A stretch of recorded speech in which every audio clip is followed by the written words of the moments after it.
Please tell my son I'm not confused. 7 words. Spoken through iron gate bars at 6:19 in the morning by a 79-year-old woman who had lost 31 pounds inside a licensed Oregon care facility and had 6 days left before the system erased her completely. The man on the other side of those bars was a Hells Angels biker named Hank Greer. He had reading glasses in his vest pocket, a cross tattooed on his left hand, and absolutely no intention of walking away. Because what Agnes Whitmore passed through those bars, a folded medication slip, written in pencil in the dark by a woman with arthritis in both hands, was the most dangerous document Philip Reeves had never known existed. For 11 months, Agnes had pushed her sleeve up and shown her bruises to a nurse, a son, and a visiting medical ethics professional. Every time, someone had looked at the evidence, looked at the paperwork, and chosen the paperwork. 8 letters mailed. 8 crossed-out numbers on a list. 0 investigators at her door. But she had one thing Reeves had never accounted for. She had 6 days. And now she had a biker who knew exactly what institutional silence looked like from the inside, because he had watched it take his own mother. And he had promised himself he would never miss it again. By the time 41 Hells Angels motorcycles rolled into that fog-covered parking lot on Ridgeline Drive, engines off, not a word spoken, this was no longer the story of one woman in one room. It was the story of every resident who had come before her, and the ones who never made it out. If those words hit you the way they hit me, please tell my son I'm not confused. Subscribe, because this story is only just beginning. Drop your city in the comments and stay with me. She had been on that bench since 5:51 in the morning. Not because she couldn't sleep. Agnes Whitmore slept fine. She had spent 34 years making rooms full of children quiet, and she had brought that same discipline to the inside of her own chest. She slept. She woke. She waited. She was waiting for a specific window, the 40 minutes between when the night aide unlocked the garden gate and when morning rounds began. 40 minutes where she might be outside alone. 40 minutes where a visitor might walk through the lot. She had done this 9 times in the last 3 weeks. 8 times, no one had come. 38 minutes left before rounds. The bench was concrete and cold, and the fog off the Pacific sat so low it swallowed the tops of the cypress trees along the property line. March in Coos Bay, Oregon. 44 degrees and everything muffled. Salt in the air. Institutional breakfast drifting from the kitchen vents. Powdered eggs and something scorched. The crow on the fence post that always came at this hour always looked at her once, then looked away. Agnes was wearing her powder blue cardigan, the one from home, from the closet on Myrtle Street. She had pushed the left sleeve up to the elbow, deliberately, so the bruise would be visible in the morning light. Yellow-purple, oval-shaped, exactly the width of a thumb, and 3 fingers pressed hard into muscle. She had not gotten it from falling. Her walker sat in front of her on the garden path. She rested both hands on the grip bar. Tap, pause, tap. She had made her way out here in the near dark, and now she was still. Stillness was the only privacy left to her. The visitor parking lot held one vehicle. A motorcycle. Dark blue, chrome catching what little light existed. The engine was still ticking as it cooled. Whoever had ridden it here was already inside. Agnes watched the facility entrance. She waited. His name was Hank Greer, and he had been coming to Cedar View every week for 3 years. Not every other Sunday, the way David Whitmore did. Every week. Sometimes twice. He drove 90 minutes each way from outside Bandon to visit his father, Ray Greer, Room 9, who was turning 81 next Thursday, and who still called his son the Corpsman, even though Hank had been out of the Navy for 25 years. Hank was 53, 6 feet, 204 pounds of a man who looked uncomfortable in small rooms and moved through large ones like he was taking inventory. Dark riding jacket, flannel underneath, boots with 80,000 miles on them, reading glasses in his vest pocket, always slightly embarrassing to him, always there, a cross tattooed on his left hand, 4 initials inside it. He didn't explain that tattoo to people. He had come in early this morning to hang a birthday banner in his father's room before staff arrived. Green and yellow, Ray's colors, taped above the window while the old man slept. He'd watched his father breathe for a minute before he left. It was the kind of thing you do when you've learned not to take the breathing for granted. He was walking back to his bike at 6:19 a.m., keys in hand, unhurried, not looking for anything. He heard the sound before he saw her. Tap, pause, tap.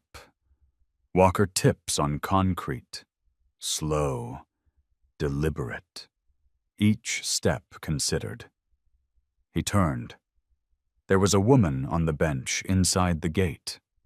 Small, sitting very straight in a powder blue cardigan, both hands on her walker, chin tilted slightly upward. She was watching him with gray eyes that did not ask for pity. They asked for attention. There is a difference, and Hank Greer, who had spent 12 years as a Navy corpsman reading patients before they could tell him what was wrong, understood it immediately. He stopped walking. Full stop. Keys stayed in his hand. She spoke through the iron gate bars, quiet and unhurried, in the voice of a woman who had spent a career making rooms full of people listen. "Please tell my son I'm not confused." Now, I want to stop here for a moment, because those 5 words, "I'm not confused," are not just a plea. They are a diagnosis of exactly what was being done to her. There is a specific kind of cruelty that doesn't leave marks you can easily photograph. It works by making you doubt yourself, by writing in a chart that your memory is unreliable, by nodding patiently when you report pain and then documenting that you expressed confusion about routine care, by building, slowly and deliberately, a paper version of you that is frightened and disoriented, so that the real you, the sharp and furious and precise you, has no credibility left when she finally speaks. Agnes Whitmore was not confused. She knew exactly what was being done to her.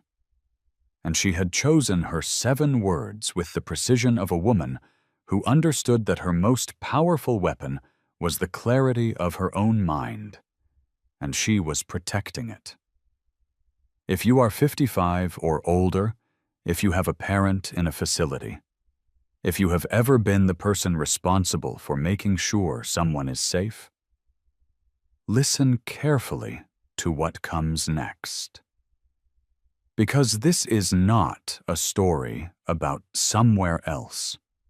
This is a story about a system that exists in every state, in every county, behind every tasteful brochure with a photograph of a garden. The garden behind Agnes looked peaceful. Frost-burned marigolds in the raised beds, a ceramic frog by the gate post, a bird feeder someone's family had brought 2 Christmases ago. It looked exactly like what it was supposed to look like. And a 98-pound woman with a bruise on her left arm had been awake since before sunrise, waiting for a stranger to walk past a parking lot. Hank crouched to her eye level at the gate. He put his reading glasses on, fingers loosely through the bars, not gripping. He looked at the bruise. Oval-shaped. 6 days old. The geometry of it was wrong for a fall. He had seen enough to know the difference between a bruise from an impact and a bruise from a grip. His jaw tightened. He kept his face still. "I'm listening," he said. "Start wherever you need to." What he didn't know yet was that she had been rehearsing this moment for 11 months. And she was going to say all of it in 4 minutes, because she only had 34 left. She did not rush. That was the thing that told him everything. A woman who is confused rushes. A woman performing distress rushes. Agnes spoke the way she had taught her students to write. One clear sentence, each one earning the next. "I've been here 11 months. I've lost weight. My medication is given on their schedule, not my doctor's. I cannot reach my call button from a lying position." Hank nodded. He said nothing. "I have bruises I did not receive from falling. 7 in 5 months. I have photographs. My son's old disposable camera. I used all 27 exposures." She held her left arm forward through the bars. "I mailed the photographs to the Oregon Department of Human Services 4 months ago. I received a form letter. No investigator has appeared." He looked at the bruise, then at her face, then at the bruise again. "9 days ago," Agnes said, "I heard the director on his phone outside my door." A pause. She was measuring what she was about to say. Not for hesitation, but for precision. "He said my chart covers everything. He said my son is manageable. He said if I keep making noise, they move me to memory care. Family visits drop to twice a week, and the problem manages itself." The salt air came off the water 3 miles west. The crow lifted from the fence post and was gone. Agnes reached into the base of her walker. The paper was folded into quarters. Pencil on the back of a medication schedule slip. The writing large. Large enough to see in the dark, because that was exactly when she had written it. She had written it in the dark, lying in her bed, listening to Philip Reeves's voice in the hallway, her arthritic hands moving as carefully as she could make them move, because she understood with the instincts of a 34-year educator that documentation is the only language institutions understand. She passed it through the bars. Hank unfolded it. He read it once, slowly. Then again. He looked up at her. "There's a second paper," she said. She reached in again. A smaller piece, a phone number list, handwritten. 9 numbers. 8 crossed out in pencil. 1 at the bottom. Untouched. Evelyn Marsh. "The 9th number is my husband's sister," Agnes said. "He hasn't let me make that call." Hank looked at the list.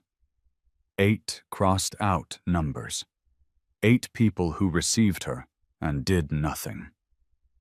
He put his glasses back in his vest pocket. He held both papers against his chest, and he was quiet for a moment. The specific quiet of a man who is recalibrating, who has just understood that what he thought was one problem is a much larger one. "My mother was in a place like this," he said. "Outside Eugene. I drove 4 hours every weekend. I still missed what was happening to her." He stopped. "She died at 74. Agnes looked at him. "I am not going to miss it again," he said. "You're not going to memory care. That call on Sunday does not happen." Then he took out his phone. Tombstone, it's Halftone.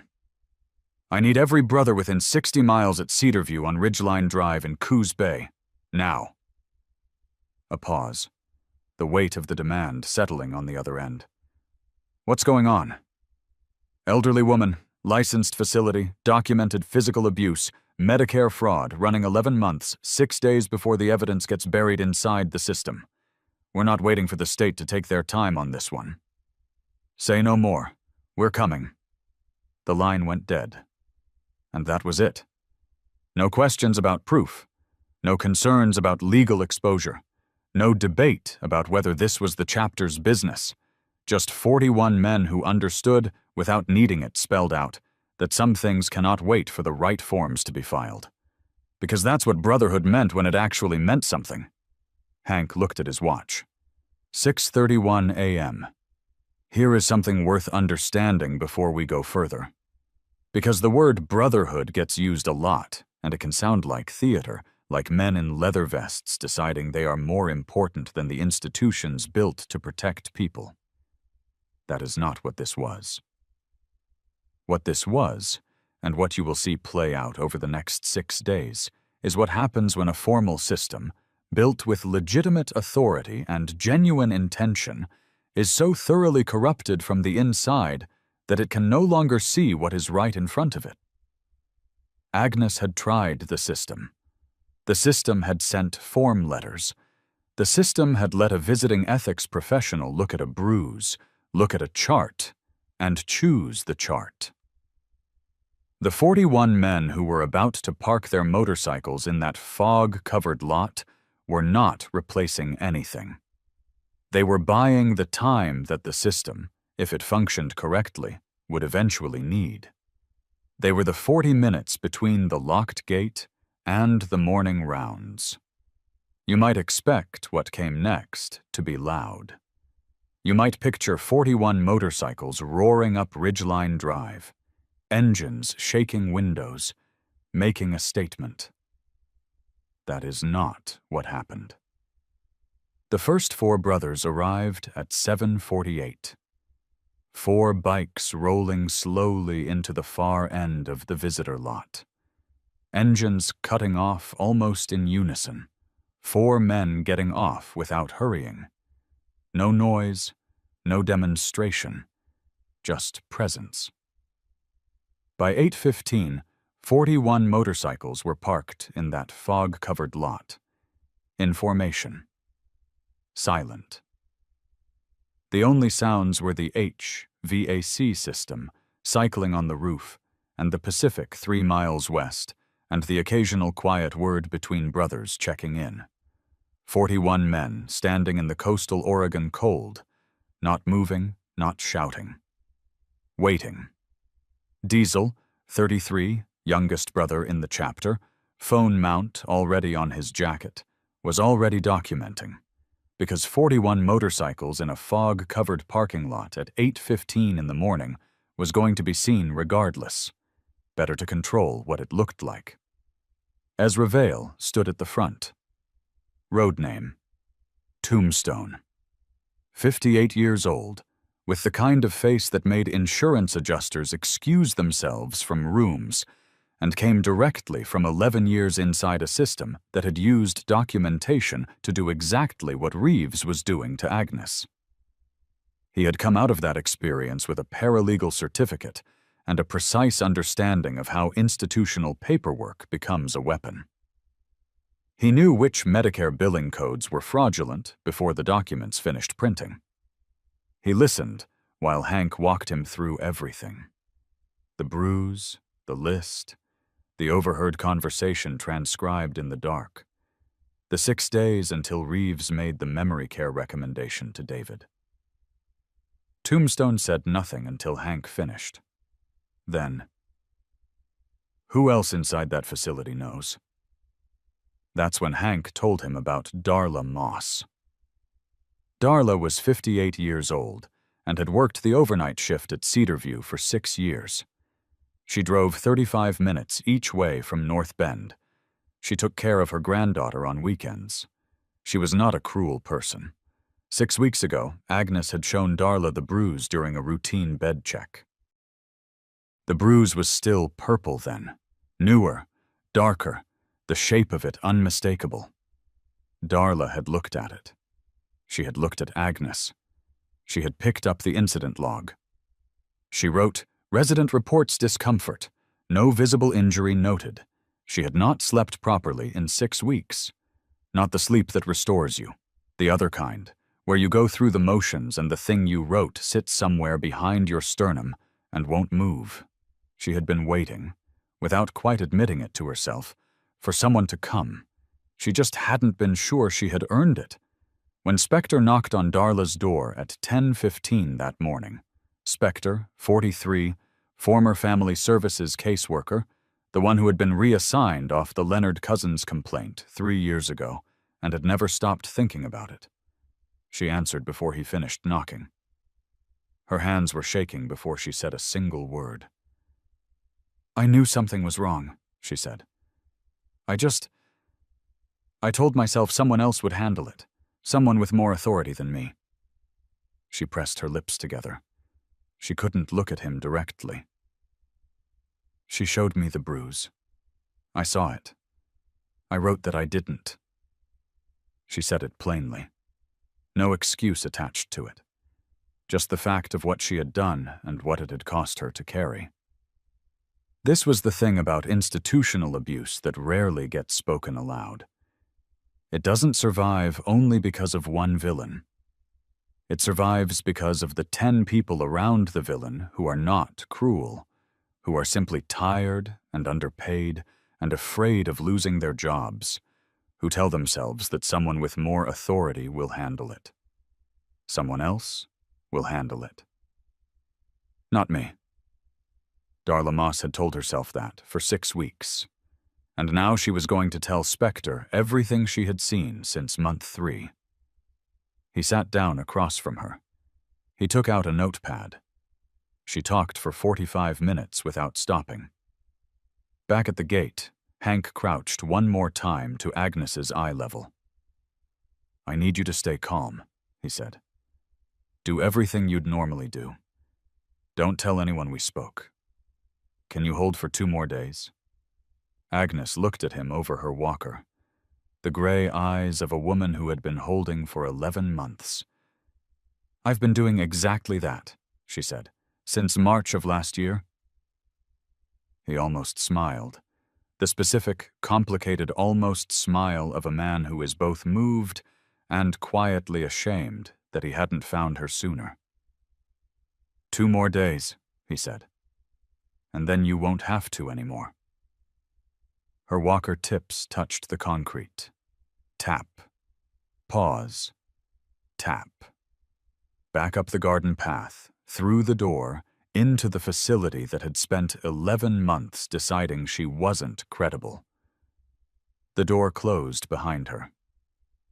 Hank stood up. He turned to face the 41 men waiting in the parking lot on Ridgeline Drive. And now, armed with a transcribed phone call, a list of 8 crossed-out names, and a retired schoolteacher's 34 years of knowing exactly what she saw, Hank Greer and the Coos Bay chapter were about to go to work. Ironside had seen Medicare billing files before. 19 years with Oregon State Police, Financial Crimes Unit, before a bad knee and a worse supervisor ended his career in a filing cabinet instead of a courtroom. He had spent those 19 years learning that the most sophisticated theft in America does not happen at gunpoint. It happens in spreadsheets. It happens in the gap between what a form says was delivered and what actually reached the person it was supposed to protect. He was 61 years old, heavy-set, with the careful, unhurried manner of a man who has learned that most people reveal themselves completely if you simply give them enough silence to fill. He looked at the papers Hank had spread on the hood of a truck in the far corner of the parking lot. The overheard conversation. The medication schedule slip with Agnes's handwriting on the back. The crossed-out phone number list. He looked at them the way he looked at everything. Inventory first. Speak second. 6 days, he said. 6 days, Hank confirmed. Reeves calls David Whitmore on Sunday. Memory care recommendation. Once that's filed, her standing as a competent witness is legally compromised. Ironside nodded slowly. Then we need the billing records before Sunday, not after. Can you get them? Ironside looked at him. I know 3 people at CMS Portland from my OSP days. One of them owes me a conversation. He paused. Agnes's outside physician. You said her name is on documents she never signed. Darla confirmed it. PT sign-in logs, coordinated care visit records, Dr. Patricia Huang's name, 8 months of sessions she never conducted. Ironside's expression did not change, but something behind it went very still. That, he said quietly, is federal. That is not a state licensing complaint. That is Medicare fraud, and it has a signature on it. He took out his phone. 8:47 a.m. Gravel was the one who went to Agnes. His real name didn't matter much anymore. Road name, Gravel, 55 years old. Retired registered nurse, 22 years in geriatric care, the last 8 of them in a long-term care facility outside Portland, where he had filed 4 complaints about a physician who was over-medicating residents to reduce staffing demands. The 4th complaint had gotten him let go. He had spent the following year driving a truck and deciding whether he was angry or right. He had eventually concluded he was both. He knew what malnutrition looked like from the inside of an intake assessment. He knew what a pressure sore looked like at week 4 versus week 8. He knew the specific look of unmanaged diabetes, the dizziness Agnes had not reported because reporting went into Reeves's log, and Reeves's log was a weapon pointed at her credibility. The facility had visiting hours starting at 9. Gravel walked in at 9:03, introduced himself to the front desk as a friend of the family, technically accurate, since Hank had called David Whitmore at 8:52, and David, voice cracking with the particular shame of a man who has been trusting the wrong person for 11 months, had said, "Do whatever you need to do, please," and was shown to room 14B. He knocked twice, waited, heard the walker tips on linoleum. Agnes opened the door. He looked at her the way Hank had looked at her through the gate. Full inventory. He saw the hollows beneath her cheekbones that hadn't been there a year ago. The left heel elevated slightly when she bore weight on it. Compensation for the pressure sore. The slight unfocused quality in her eyes that came not from confusion, but from blood sugar that hadn't been properly managed in months. He did not hide his expression. Agnes looked at him, then at the Coos Bay chapter cut visible beneath his open jacket. "You're one of Hank's people," she said. "I'm a nurse," he said. "Former. Can I come in?" She stepped back. He entered. The room was 11 by 13 feet, a window overlooking the parking lot, not the garden, a bed rail on the left side, bare metal where the padding had been. He noted it. The call button above the bed, mounted 6 inches beyond what a lying person could reach without sitting fully upright. He noted that, too. He set his bag down and crouched to look at her heel without being asked. She sat on the edge of the bed and let him. The pressure sore was at 4 weeks minimum. The tissue at the center had begun to change color in a way that concerned him considerably. He took 2 photographs with his phone. Then he looked at her left arm, the bruise she had shown Hank through the bars. "Who transferred you last Tuesday?" he asked. "The large man. I don't remember his name. He's on the Thursday-Tuesday rotation. Did he grip you here?" He touched the air an inch above the bruise, not the bruise itself. Yes. Has this happened more than once with him? 4 times. The bruise before this one was on my right arm. It faded before I could photograph it. Gravel sat down in the chair across from her bed. He looked at this 98-pound woman sitting upright on the edge of her mattress with both hands on her thighs, and he felt the specific, cold anger that had ended his nursing career and that he had learned, over the years since, to convert into something useful. "Mrs. Whitmore," he said, "I need to take your blood sugar." She extended her arm without hesitation. The reading was 287. He looked at it for a moment. Then he took out his notepad. "Tell me what your medication schedule was when you arrived here," he said.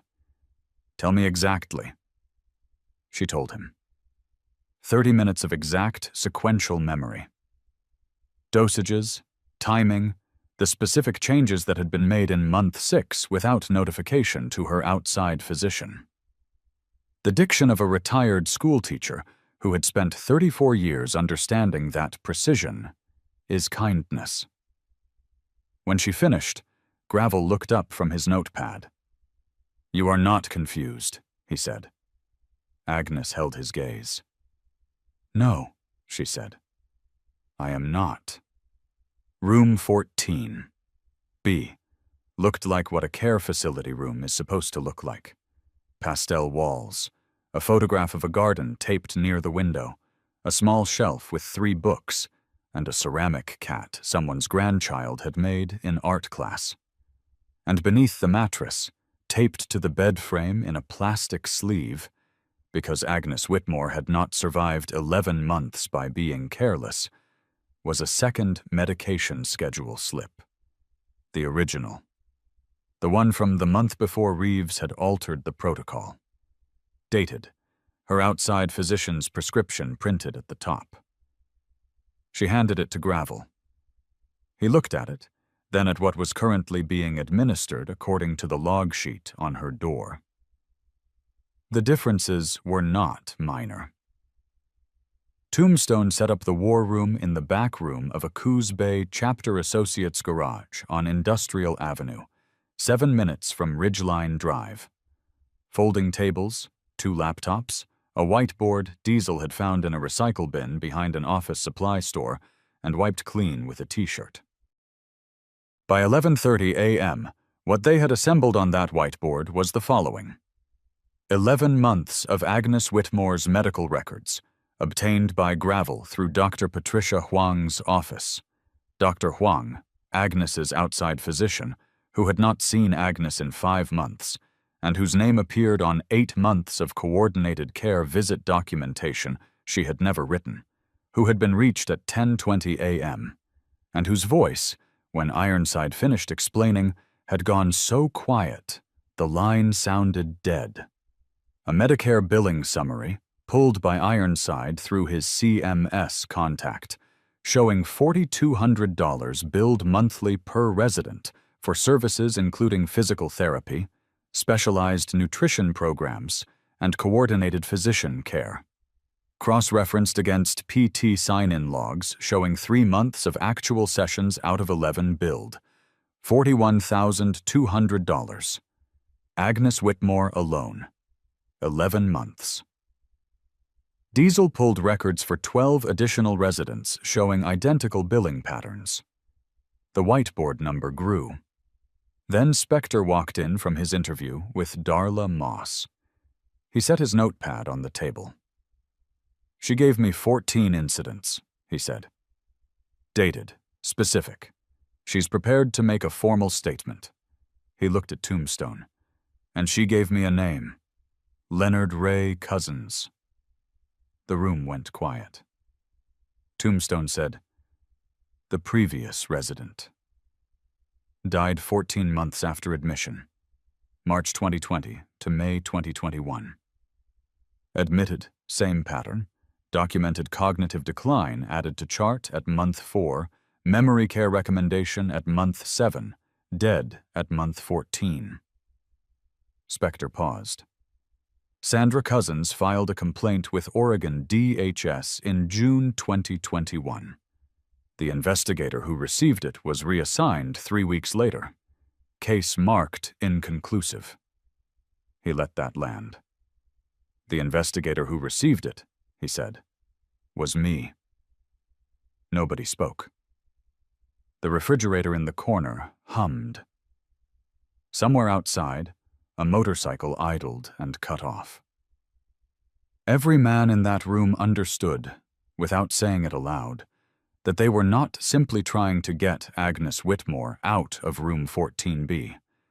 They were trying to stop something that had already killed before.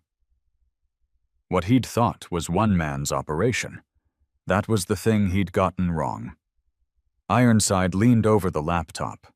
He pulled the facility's Oregon HHS certification filings for the past 3 years. He cross-referenced them against the inspection schedule. All 6 state inspections in the last 3 years, he said, announced 72 hours advance notice. Every one. Diesel looked up. Facilities can request announced inspections? No, Ironside said. They're supposed to be unannounced. Someone was giving Reeves the schedule. He turned to face Tombstone. This is not a rogue administrator running a scheme in isolation. Someone at the state level is feeding him inspection dates. That's not incompetence. That's a relationship. Tombstone looked at the whiteboard. Total fraudulent Medicare billing, Agnes Whitmore, $26,400. Facility-wide pattern, 23 residents, $55,200 per month. Annual total, $662,400, running for at minimum 3 years, nearly $2 million. Sandra Cousins had been waiting 3 years for someone to knock on her door with a badge. Nobody had. So when Hank knocked, no badge, no authority, just a man in a leather vest who had Agnes Whitmore's name in his phone and Spector's reassignment paperwork in his hand. She opened the door before he finished knocking. She was 61. She had her father's gray eyes.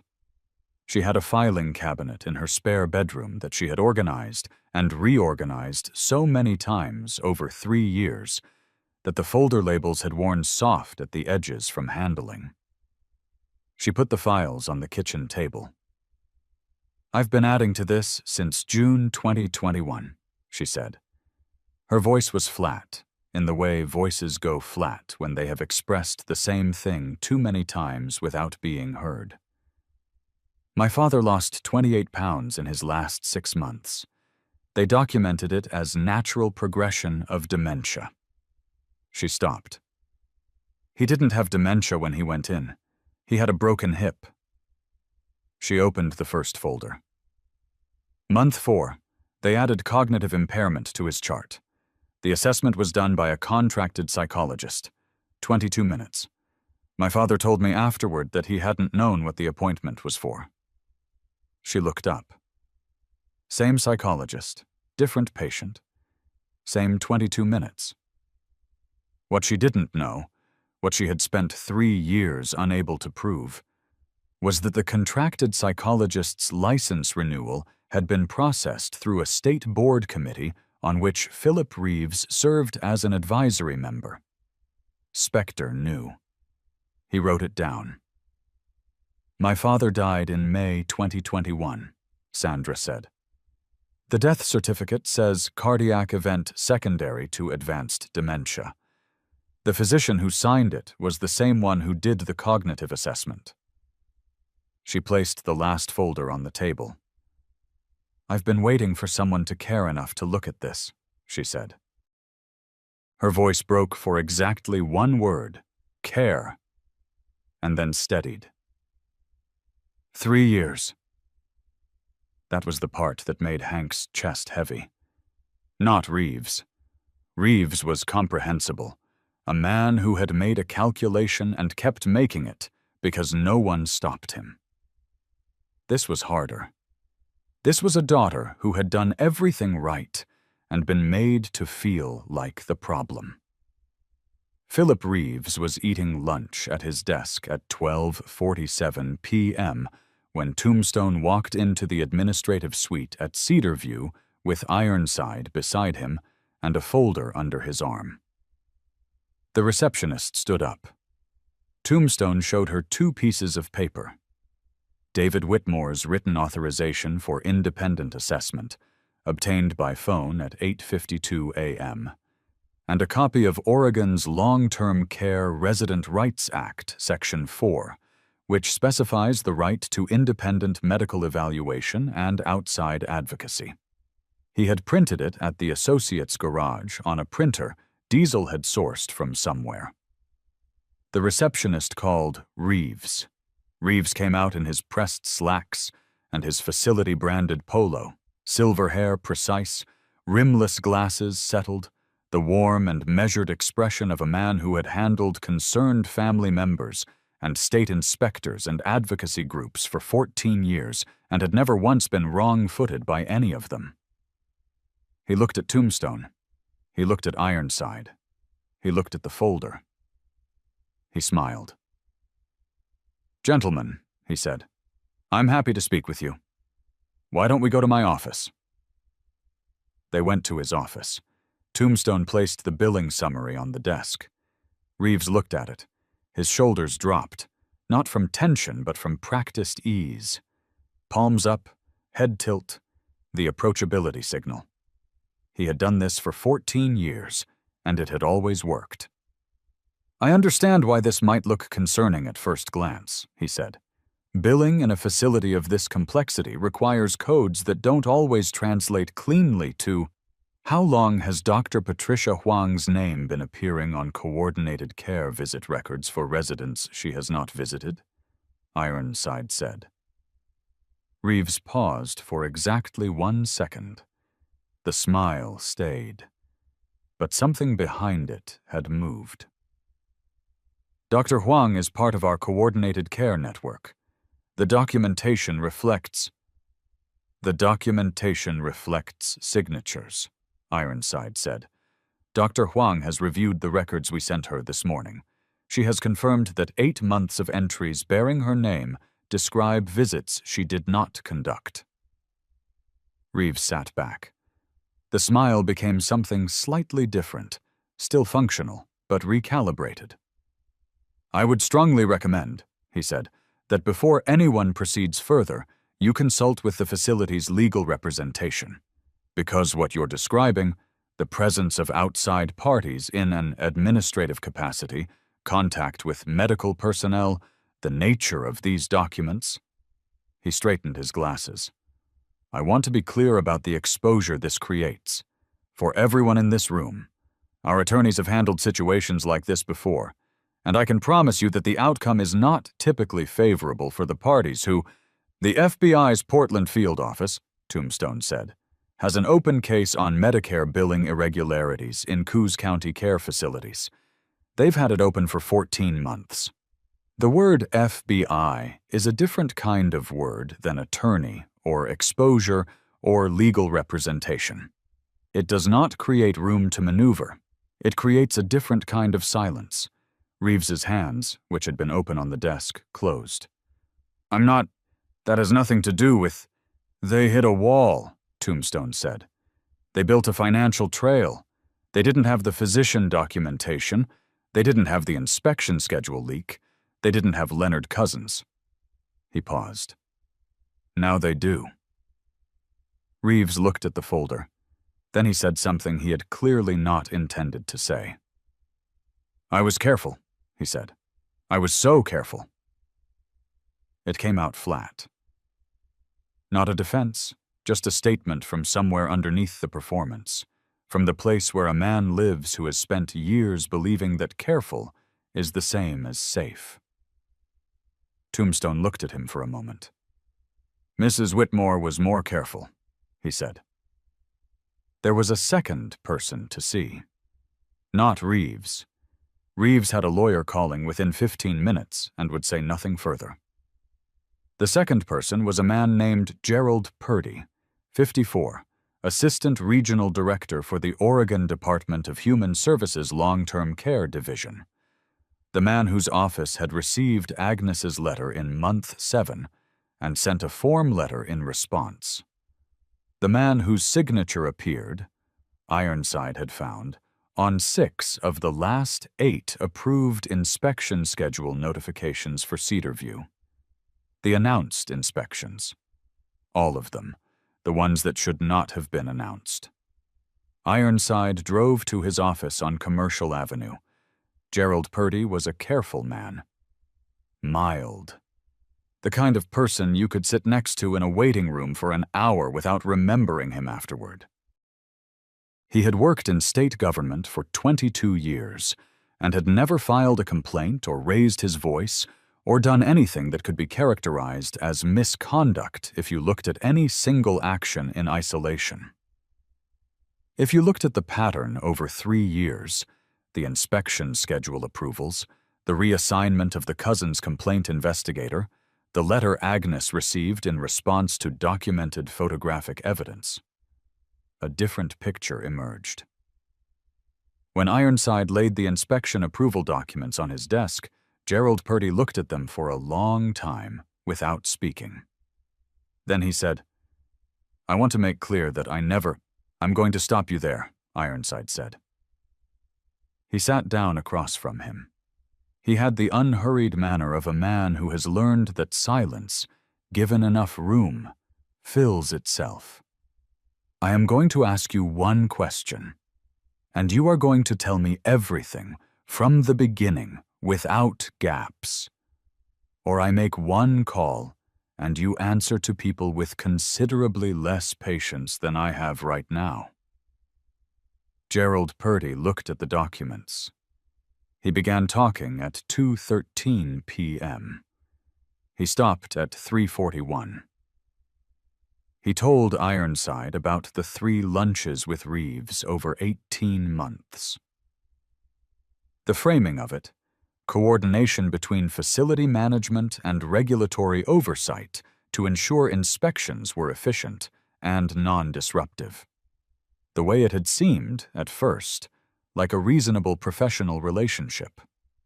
The way it had moved, incrementally, in the direction it always moves when someone decides that efficiency is more important than accountability. He had not hurt anyone, he said. He had just made things easier. The narrator needs to slow down here, because Gerald Purdy is the person this story is really about. Not Reeves. Reeves is comprehensible. Predators make calculations, and the calculation Reeves made was rational within a system where no one was watching. Reeves happened because Gerald Purdy made things easier. Gerald Purdy made things easier because someone before him made different things easier. And at each step, the person making things easier told himself that someone with more authority was responsible for the outcome. This is how institutions fail people who need them. Not in one dramatic moment of corruption. In 100 small decisions by reasonable people who chose ease over accountability and told themselves that the distance between their choice and the harm it caused was someone else's problem. Agnes Whitmore mailed 8 letters and wrote in the dark with arthritic hands because 100 reasonable people chose not to look. Special Agent Maureen Daly arrived at the Industrial Avenue garage at 4:15 p.m. Plain clothes, a gray jacket and flat shoes, and the face of someone who had been working this case for 14 months and was currently running on coffee and the specific frustration of having a financial trail that stopped 3 documents short of indictment. She was not warmly welcomed. She had not expected to be. Tombstone met her at the door. He looked at her the way he looked at everything. Direct, unhurried, assessing. "I'm told you have material relevant to an open federal investigation," she said. "Depends what you're investigating." Short pause. She said Reeves's name, then Cedarview, then the billing codes. Tombstone looked at his brothers. A decision was made without words. They let her in. She sat down at the folding table. Tombstone sat across from her. "How long has your office known about Reeves?" he said. She held his gaze. 14 months. Agnes Whitmore has been in that facility 11 months. He let that sit. We got her medical records, physician documentation, and an inside witness statement in 6 hours. You had 14 months. Daly had no good answer. She knew it. She didn't attempt one. "We built the financial trail correctly," she said. "By the book. What we couldn't close was the physician's signature gap and the state-level connection. Without those, the charges don't hold past a preliminary hearing." Tombstone reached under the table. He placed the folder in front of her. She opened it. She read for 3 minutes in silence. Then she set her pen down and leaned forward slightly. "The inspection schedule approvals," she said. "We had Purdy as a person of interest for 4 months. We couldn't establish the mechanism." She looked up. "This establishes the mechanism. Agnes Whitmore gets a victim advocate assigned before the first federal interview," Tombstone said. "Nobody speaks to her without her asking first. The memory care reclassification, Reeves's recommendation call to her son on Sunday, does not happen." Daly looked at him. "That call doesn't happen because Reeves is not going to be making any calls on Sunday," she said. "We'll be in touch." She stood. "Agent Daly." She turned. "Do right by her," he said. "That's the job." A beat. She left. Tombstone stood for a moment in the silence of the garage. Outside, motorcycles were idling softly. Inside, the whiteboard showed a number that had grown, over 8 hours, from one woman in one room to a pattern spanning 3 years and $2 million, and at least one man who had not survived it. The system wasn't broken. That was the thing that people got wrong when they looked at a story like this one. A broken system can be fixed. This one was working exactly as it had been shaped to work. Slowly, carefully, with procedural protection for every party, including the ones doing the harming. Nobody designed it to be cruel to Agnes Whitmore. It turned out that way because 100 reasonable people chose ease over accountability, and the woman who paid for it was 98 pounds and could not reach her call button from a lying position. The brothers had not replaced the system. They had bought it the 6 days it needed to work. Reeves was arrested at 7:14 a.m. on Thursday, 2 days after Tombstone's meeting with Daly, and 4 days before the Sunday call that was never going to happen. He was at his desk. He had come in early. The pressed slacks, the polo, the rimless glasses, the cologne. The door to his administrative suite opened, and there were 4 people in it who were not facility staff. He looked up from his computer screen with the expression of a man interrupted during a normal morning. He asked, once, quietly, whether someone could contact the facility's HR coordinator about rescheduling a staff meeting. As if that were the thing that needed handling. As if the residents in 23 rooms and the woman in room 14B and the man named Leonard Cousins, who had died in May 2021, could wait while he sorted out his calendar. The officer reading him his rights used the same calm, unhurried voice that Hank Greer had used at the gate at 6:19 a.m. The charges were healthcare fraud, wire fraud, elder abuse under Oregon statute, falsification of medical records, and conspiracy to defraud the United States government. Gerald Purdy was taken from his office on Commercial Avenue 40 minutes later on charges of conspiracy and obstruction. The contracted psychologist surrendered voluntarily through his attorney at 10 a.m. Bail for Reeves was set at $400,000. He did not make it. The scope, assembled by 6 p.m. Thursday on the whiteboard in the Industrial Avenue garage. 23 residents. 3 years of operation. $2,100,000 in fraudulent Medicare billing, conservatively estimated. One confirmed prior victim, Leonard Ray Cousins, whose death had been reclassified as a homicide investigation pending exhumation review. 5 additional Oregon care facilities connected through the same contracted psychologist, same billing coordinator, same inspection schedule network, all of them now under federal review. 4 to 6 charges per defendant. Sentencing, when it came, would be measured in years.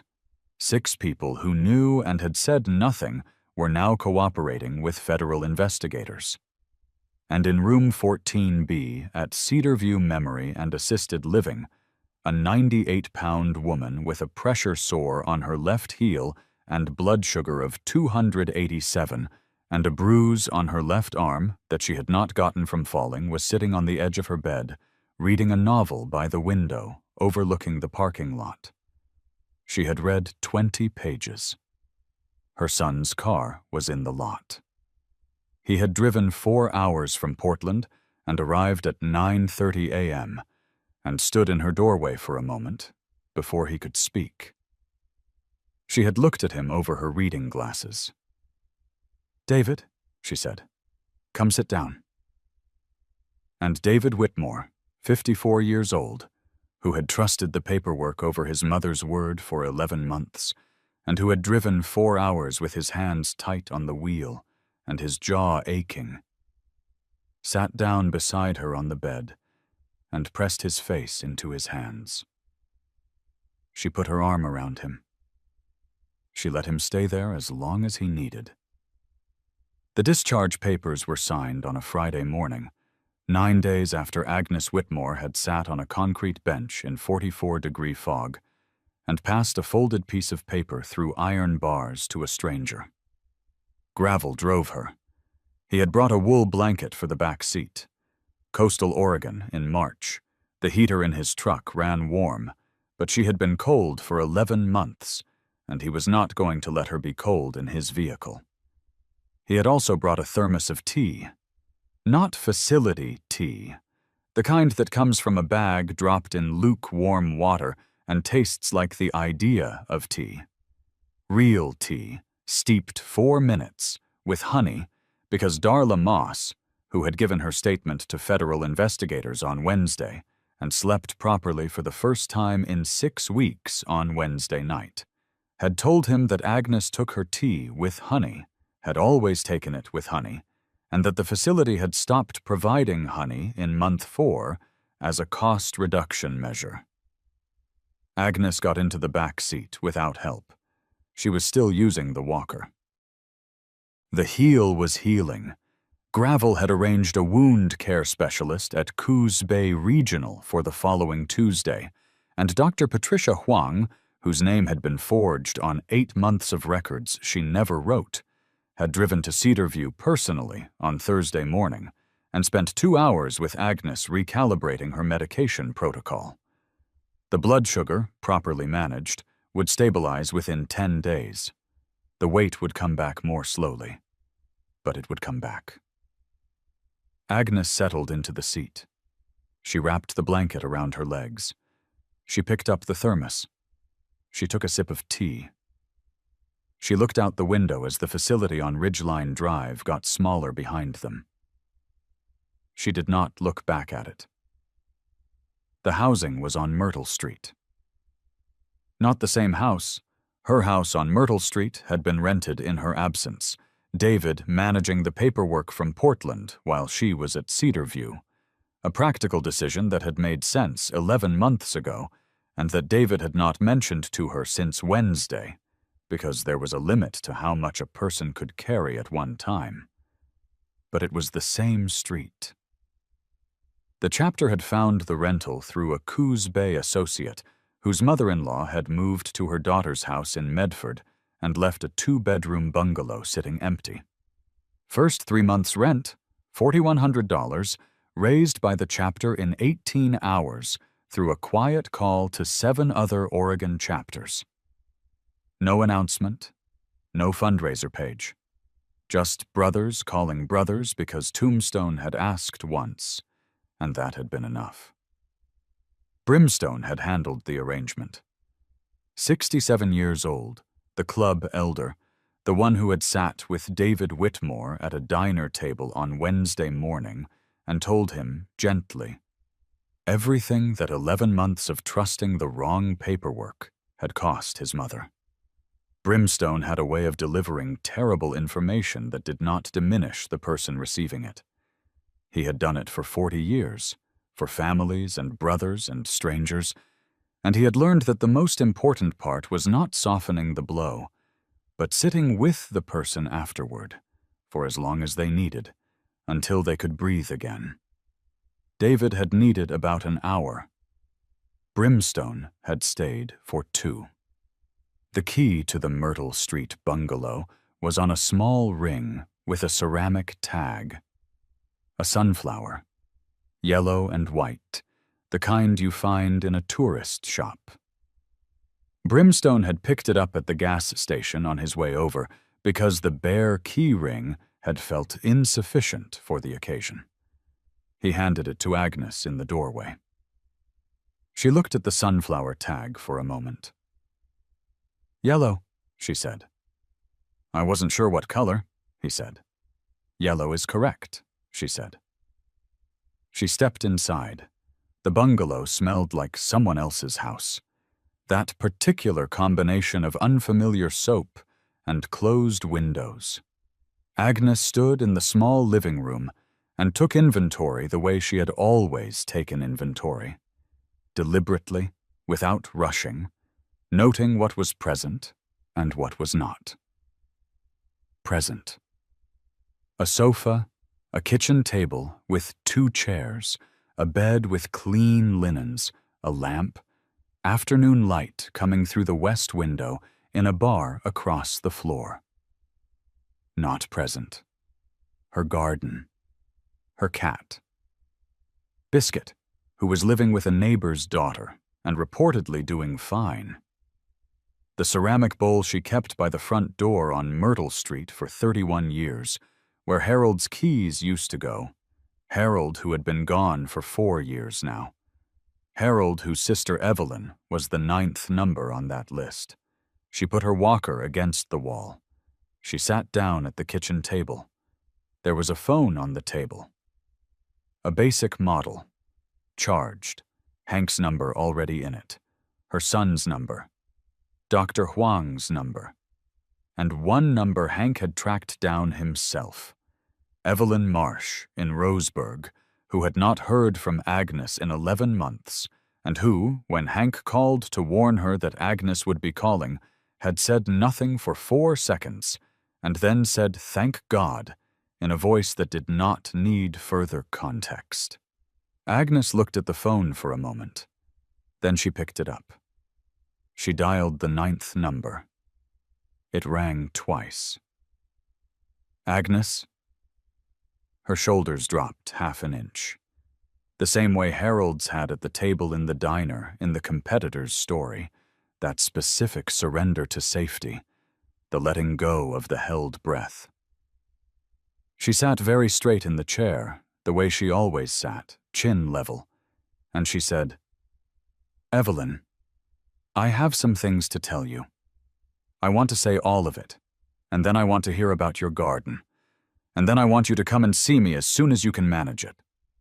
Diesel had uploaded the footage the morning of the arrests. 41 motorcycles in a fog-covered parking lot, engines silent, on a Tuesday morning in March. No shouting, no threats, no chaos. Just presence. The kind of presence that says we see this, and we are not leaving until it is seen correctly. The video had been viewed, by Friday afternoon, 600,000 times. The comments were mostly from people over 50, from sons and daughters with parents in facilities. From former care workers who wrote long, careful paragraphs about what they had seen and stayed silent about and couldn't stop thinking about. From people who said my mother or my father or I was afraid this was happening, and I didn't know what to do.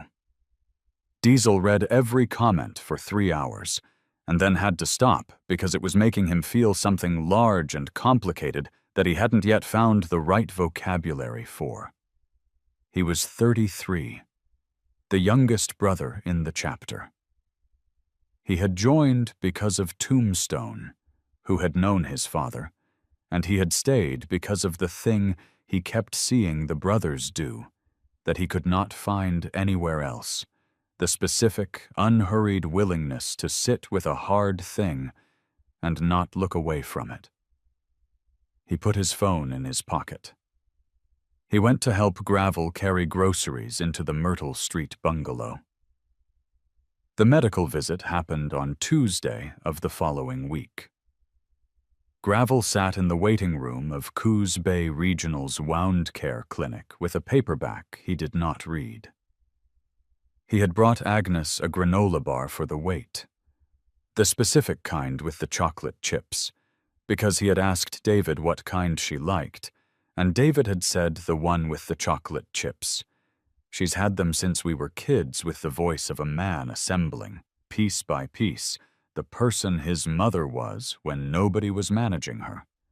The doctor who examined Agnes's heel came out to the waiting room afterward.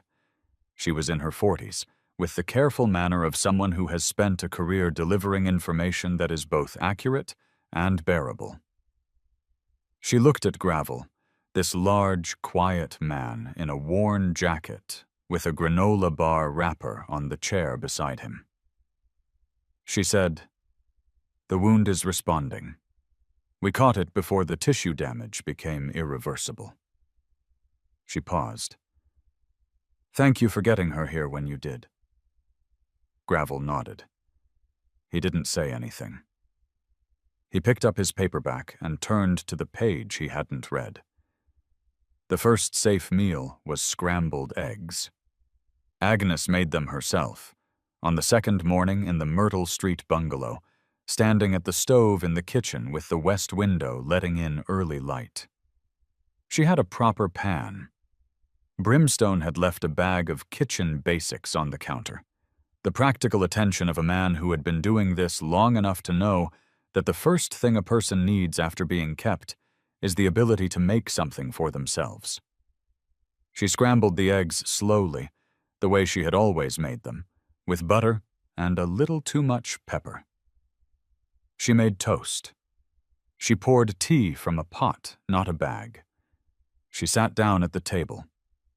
She ate without checking the clock, without listening for footsteps in the hall, without calculating whether the plate would be taken away before she finished. The salt air came through the window, faint and cold.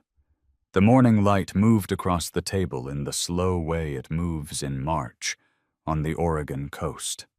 Somewhere on the street, a neighbor's dog was making an argument about something. Agnes ate her eggs. She buttered the toast. She finished everything on the plate. Hank came by on Saturday. He didn't stay long. He was on his way back from his weekly visit with his father. Ray had turned 81 on Thursday, had eaten half a piece of birthday cake, and told Hank the frosting was too sweet and the banner colors were wrong, which Hank had interpreted as evidence of excellent health. And he stopped at the Myrtle Street bungalow because he had told Agnes he would check in, and he kept the promises he made. She was in the garden. Small garden, mostly bare in March, the previous tenants' raised beds empty and waiting. But Agnes had found a pot in the shed, ceramic, terracotta, slightly cracked, and had put it on the back step with a handful of soil and something she'd planted that was not yet visible. She was looking at it with the expression of someone who has made a plan. Hank stood at the back gate. He watched her for a moment. She didn't notice him immediately, and he didn't announce himself. He watched a 79-year-old woman stand in a cold March garden and look at a pot of soil with the specific patience of someone who has remembered how to wait for the right reasons.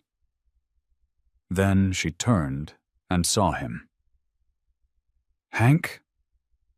How's the heel?" "Improving. How's your father?" "Difficult, in good health." She almost smiled. The almost smile of a woman who has relearned that small things are permitted to be amusing. He handed her a paper bag over the gate. She opened it. A small packet of marigold seeds, the same yellow-orange as the frost-burned ones in Cedarview's raised beds, which was not an accident. She looked at the packet for a moment. "These won't come up until May," she said.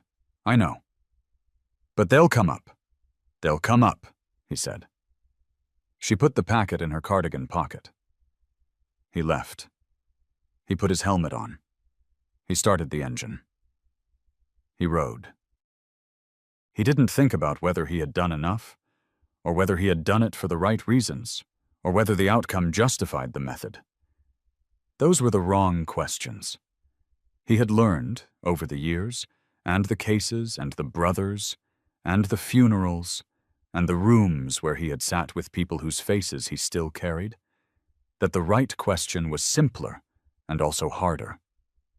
Was she safer now than she was before? Yes. Had he done what he said he would do? Yes. Then you ride. 6 months later. The marigolds came up in May and were enormous by July, the kind of growth that happens when a person pays close attention to something and the something responds. Agnes was back at 93 pounds. Not her full weight yet, but no longer in the range that had made Gravel's expression go still in room 14B. She walked with the walker still, though Dr. Huang had noted at her 2-month appointment that her gait had strengthened measurably since the medication protocol had been corrected. The blood sugar was managed. The heel had healed clean. She had begun volunteering at the Coos Bay Public Library on Wednesday mornings, the same schedule she had kept for 12 years before her admission to Cedarview. The librarian, a woman named Carol, who had worked with Agnes for a decade, had called her in September to ask if she might be interested. Agnes had said yes before Carol finished the sentence. She read to children on Wednesday mornings. The same voice she had used for 34 years in classrooms, measured, unhurried, the voice that makes rooms full of people pay attention. The children always paid attention. The Oregon Department of Human Services overhauled its long-term care inspection protocol in August, mandated by the state legislature in a bill that moved with unusual speed after federal investigators released the preliminary findings of the Cedarview case. Unannounced inspections. Mandatory. Independent patient advocate access. Guaranteed in writing. Mandatory cross-referencing of Medicare billing records against service delivery logs, quarterly. The bill was named for no one specifically, but the advocacy coalition that had pushed it through committee, a group assembled largely by Dr. Patricia Huang and Sandra Cousins, who had found each other in the corridor outside a federal court hearing in June, had submitted 240 pages of testimony, and the first document in the submission was a photocopy of a handwritten letter on standard notebook paper, postmarked 8 months before anyone official had answered it. Agnes Whitmore's letter. The one that had received a form response. The one that had not been enough. Until it was. Sandra Cousins had found her own way through, too. 3 years of a filing cabinet in a spare bedroom, 3 years of a case marked inconclusive, 3 years of knowing what she knew and having no one with authority confirm it. And then one afternoon in June, sitting in a federal prosecutor's office with her father's medical records spread on the table, hearing the words, Leonard Ray Cousins' death has been reclassified as a homicide investigation. She had felt something she had not expected. Not relief, not satisfaction, not the clean resolution the word justice implies. She had felt her father's presence with sudden, specific force, not grief, not the dull ache of 3 years, but something sharper. The sense that he was being correctly identified at last. That the lie had been corrected, that the official record of his life now contained the truth. She had pressed her fingers to her eyes for a moment. Then she had opened the next folder. 3 years after that Tuesday morning in March. Agnes was sitting at the circulation desk at the Coos Bay Public Library on a Wednesday morning when a woman came through the door with a walker that was identical to hers. Same model, same tennis ball feet, same slight wobble on the right front leg from uneven floor contact. The woman was 73, small, wearing a coat that had been high quality once and now told a different story. She stood near the entrance in the way Agnes recognized, the way that people stand when they are in a new space and are not entirely sure they are permitted to be there. Agnes had stood like that in a parking lot garden at 5:51 in the morning, on 9 separate Tuesdays, waiting for someone to walk past. She got up from behind the desk. The woman looked at her, then at the walker, then at her again. "Can I help you find something?" Agnes said.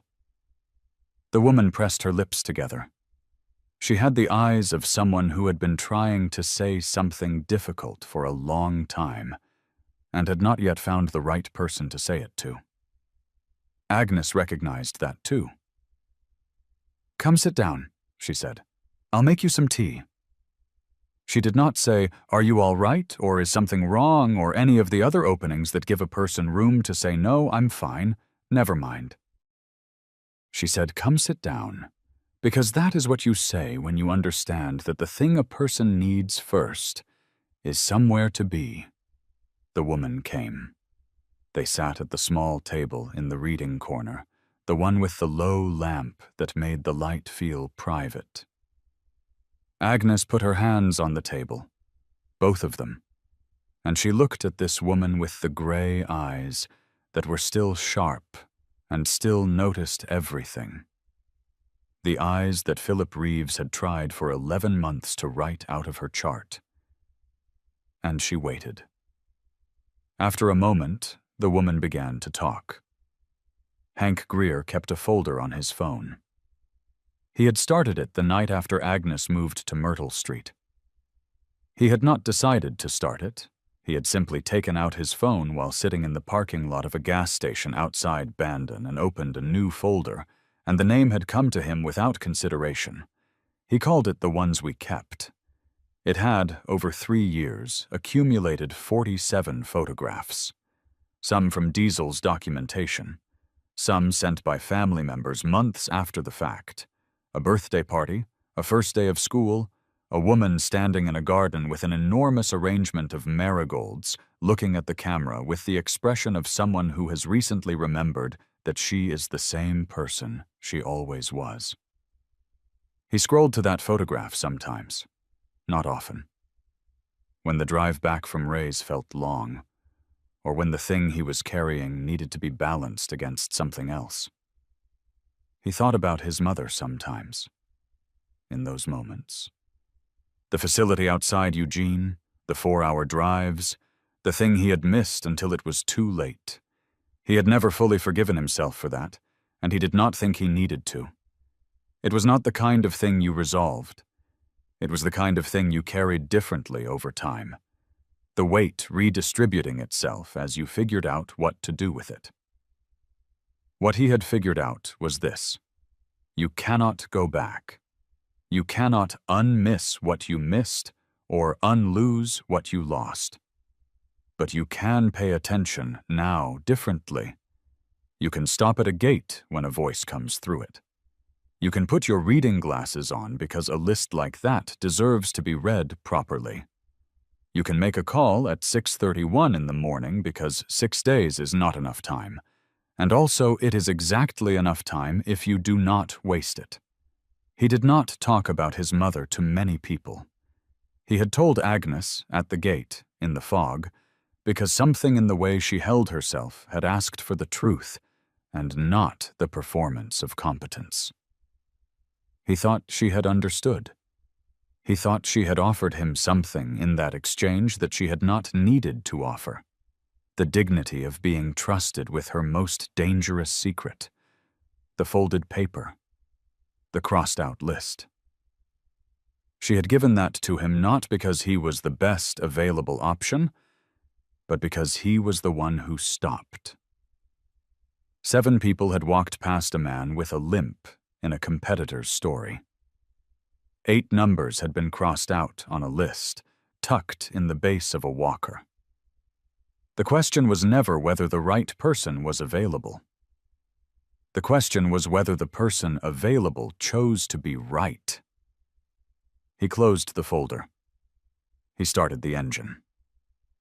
The road back to Bandon was 45 minutes of coast highway, the Pacific to his right, fog burning off the water in the early morning, the salt air that meant Oregon.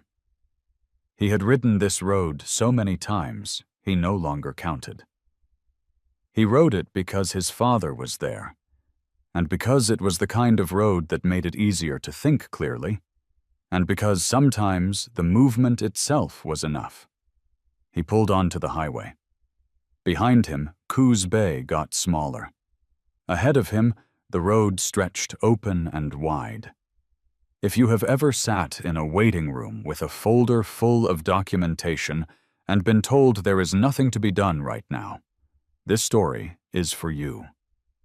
If you have ever called to check on someone and been told they are being well cared for and hung up not quite believing it, this story is for you.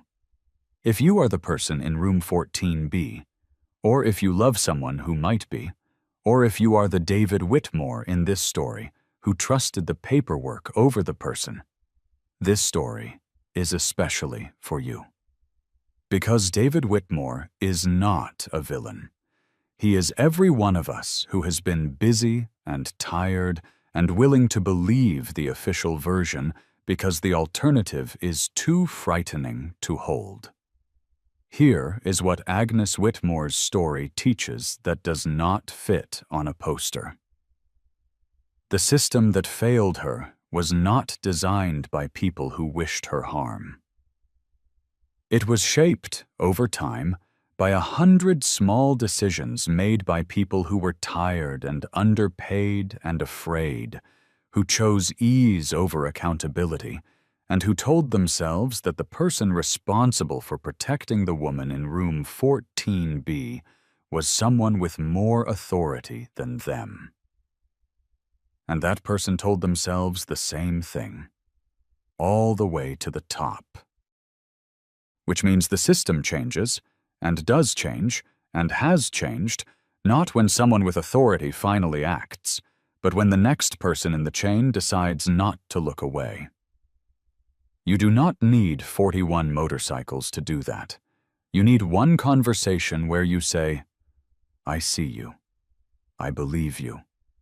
I am not leaving until this is handled." You need to be the person who asks the uncomfortable question on the phone call with the care facility. Who shows up unannounced? Who reads the document instead of trusting the summary? Who listens when someone tells you they are not confused? The fog comes in off the coast every morning in Coos Bay, Oregon. It sits low over the cypress trees and the parking lots and the concrete benches, and it makes everything feel muffled and removed from consequence. It burns off by mid-morning, every morning. If this story moved you, subscribe and share it with someone who has a parent in a facility, or a neighbor who visits a care home, or a colleague who doesn't know that Medicare billing fraud in long-term care costs American families and taxpayers over $60 billion every year. Comment below and tell me, have you ever been in a position where you saw something that didn't look right and didn't know what to do? What stopped you? What would have helped you act? Because the conversation below this video matters as much as the story above it. There are Agnes Whitmores everywhere. Most of them are waiting for someone to walk past a gate. Be the person who stops. Subscribe. Share this with one person who needs to hear it. And tell me where you're watching from, because the people who watch this channel at this hour, with this kind of attention, you are the ones who stop at gates. On a Wednesday morning in May, on Myrtle Street in Coos Bay, Oregon, a 79-year-old retired schoolteacher sat in her back garden with a cup of tea and looked at an enormous arrangement of marigolds that had been a packet of seeds in a paper bag in March. The walker was against the fence. The ceramic frog from someone's care facility garden was not here. This garden had a different frog, one her son David had brought from Portland on his last visit, painted blue, slightly crooked, clearly made by someone's child, and cherished for exactly that reason.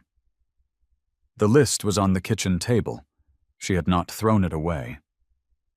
8 crossed-out numbers and 1 untried one, now called. Beside it was a fresh sheet of paper, blank. She hadn't needed to write anything on it yet. She drank her tea. She looked at her marigolds. She listened to the crow on the fence post, the same crow that had been there every morning, who looked at her once, always, and then looked away. This morning she looked back, and for the first time since March of last year, the looking away did not feel like dismissal. It felt like the crow had somewhere to be. So did she.